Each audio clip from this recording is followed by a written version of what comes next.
Hello and welcome to another glass of bubbly video. This time we're going to be pairing curries with rosé sparkling wine.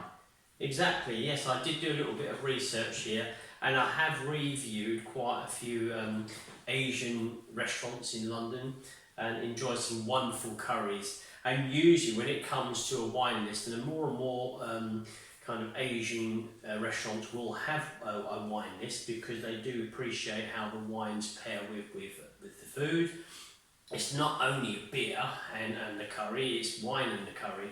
They do usually have champagnes on there, definitely, sparkling wines, but I usually go for the rosé.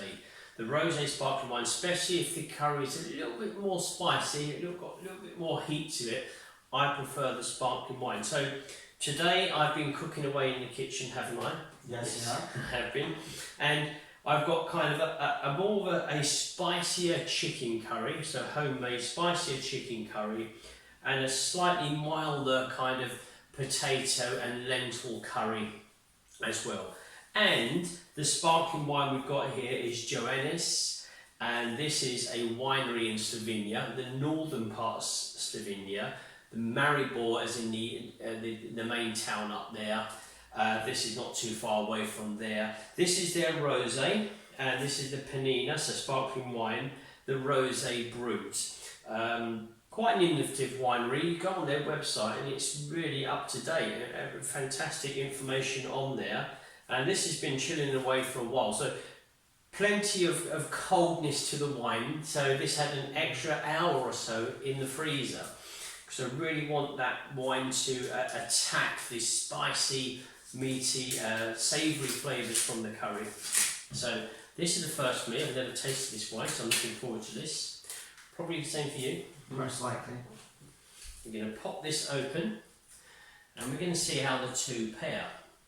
Now normally the wine will literally tone down the spicy kind of sensation in the mouth to leave the kind of the red berry fruit flavours in the palate. The acidity in the wine also will bring down any oily texture again in the palate. So let's just see what the wine's like. I'll go for the same.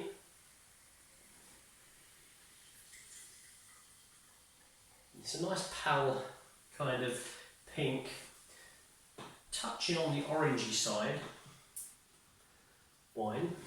So again, this is very well chilled. Let's give it a moment or two in the glass. Very nice. Nice fragrance on the nose. Yeah. Pastry, peach, apricot, raspberry initially.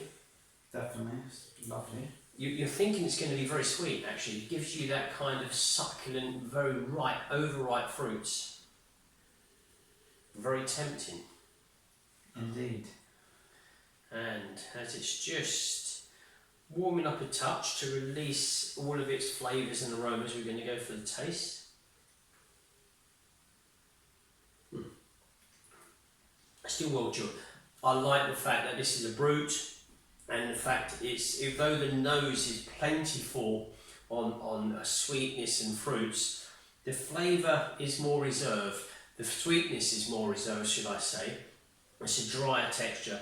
There's a medium plus acidity in the palate, but again, it's the kind of the peach and the raspberry, but very delicate expression of that. I'm getting like an apricot skin. It is kind of that. It's like the skin, isn't it? It's not so much the flesh; it's the skin that you're getting. There's a nice close in the palate. It's rich in fruitness, but it's quite dry towards the close. So I'm reckoning this is going to be quite good with the foods that I've got here. Because I also added some double cream in the curry when I was cooking it, just to make that texture more creamy. I've prepared plenty of coriander, which I like in curry. It's had a touch of dried red chilies in there as well, so I've kind of scrunched them up, more so in the chicken one. So I know you're not overly keen on hot and spicy things, this less so. So we're going to see how this pairs. That's a lovely wine, really very impressed, very delicate, very elegant, very classic and elegant in style. The nose is really delivering well, those fruit, red fruit, peach flavours. So just going to pour a touch more. Touch more for you. Yep. And let's just see how we get on with the pairing. So I might try this is the hotter one, so let's just go for this one here. This is the spicier one. Let's just go.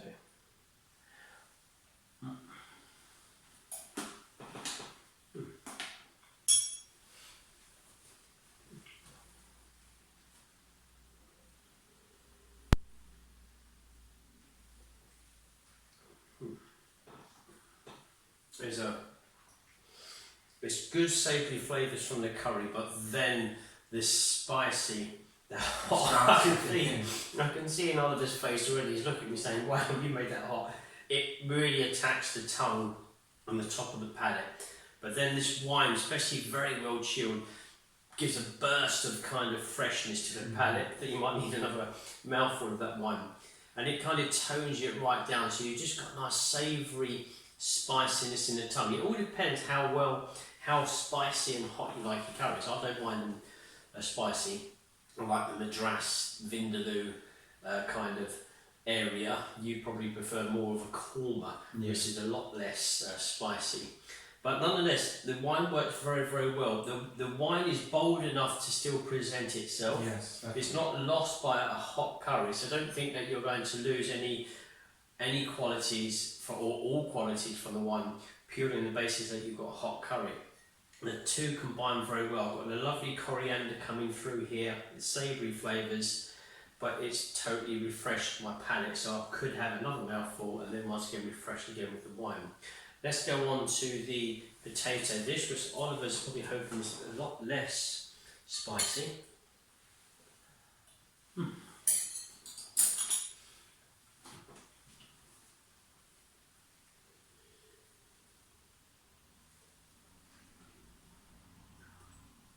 Less spicy with the potato dish, less intensive with flavours. Obviously we've got the savoury flavours here and the hot peppers coming through. This is more of a milky kind of texture, creamy texture, but nonetheless the wine works very well together. It's leaving me with a coriander kind of red fruit expression in the palate. Work well in very harmony together, should I say. They balance very, very well.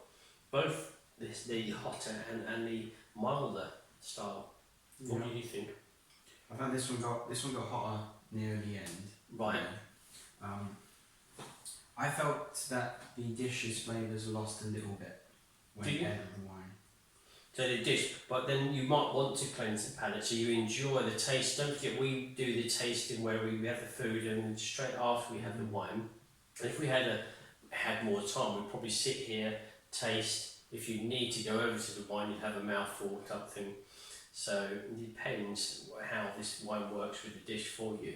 I prefer to have the dish and then quickly the wine, and then just see how both pair together. It's a very delicate wine, very very elegant. It's not too aggressive in any of its expressions, but it can hold its own during the pairing with such foods. And I think the rosé wine for me, brut level, so sweetness really medium, below medium, is the best level. If it's too sweet, it can start to react not in the correct way. If it's too dry, then it's not going to express itself very well against the curry. For me, the brut rosé sparkling wine level, traditional method more so. I think if you had a Charlotte method, it's too fruity, it's too young, it may be challenged a little bit with such a dish as a curry. And I think the brut level, traditional method, here we've got Slovenian sparkling wine, is really perfect for such a thing as this. But wine I'm very impressed with. Definitely. The nose is still going, it's working wonders in this glass. Pastry, as I say, peach and apricot. And it's very relaxing to drink. It's lovely. It's got floral notes on there as well. We get floral flavours on there. I think it's the Pinot Noir and the Black Velvet grapes used for this wine. We'll put the details in the article that we write. But the wonderful balance, really, really nice, really enjoyable. But the nice thing is I like a hot curry, I've still got the tingling sensation in the front of the palate and on the tongue from the spices. So Yeah, likewise. likewise, yeah. But good. Well, thanks for watching this very quick video. This is all about rosé sparkling wines and curry. And until next time, Enjoy the fizz.